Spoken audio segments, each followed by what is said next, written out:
আসসালামু আলাইকুম রহমতুল্লাহি বরকাতু। একজন ভাই আমার কাছ থেকে সৌদি থেকে 5টি জার্সি অর্ডার করে। তো উনি আমাকে বলছে যে উনি যেখানে থাকে সেইখানে নাকি লাকসাম থেকে একজন লোক যাবে ওনার কাছে জার্সিগুলো পৌঁছে দেওয়ার জন্য। তো আজকে আমি আর আমার ছোটো ভাই জুয়েল একসাথে বের হয়ে গেলাম জুমার নামাজ পড়ে লাকসামের উদ্দেশ্যে। উনি আমাকে কিন্তু পুরো গাড়ি ভাড়া এবং কি উনি জার্সির পিছনে নাম নাম্বার এগুলাও লেখানোর কথা বলছে। শুধু বলেই নাই, তিনি আমাকে কিন্তু টাকাও পে করে দিয়েছে। কিন্তু আমরা আজকে শুক্রবার যেহেতু লাকসাম বাজার সকল দোকান বন্ধ ছিল এই জন্য আর আমি দিতে পারি নাই। তো আমরা হাজিপুরা গেছি আর আমাদের রিক্সাটা নষ্ট হয়ে যায়।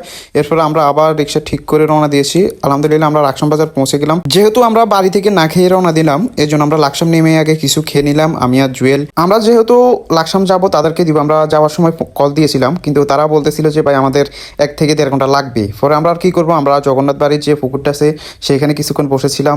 এরপরে ছবি তুললাম, কিছু ভিডিও করলাম। কিন্তু কি একটা অবস্থা, কিছুক্ষণ বসে থাকার পরে বৃষ্টি শুরু হয়। এরপর আমরা কোনো মতে নিজেদের শরীর ভিজে যাচ্ছিল, এক জায়গায় দাঁড়িয়ে থাকলাম।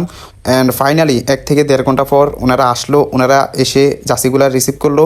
ওনারাও কিন্তু পুরো ভিজে গেছিলো। যাই হোক আলহামদুলিল্লাহ অবশেষে তারাও খুশি ছিল অ্যান্ড তারা জার্সিগুলো দেখে পছন্দও করছে। তো আজকের ভিডিও এতটুকুই ছিল। ইনশাল্লাহ আপনারা আমাদের থেকে জার্সি অর্ডার করেন। লাকসাম মনোরগঞ্জের ভিতর হলে আমি আপনাদেরকে আমার সাধ্য অনুযায়ী দিয়ে আসার চেষ্টা করব।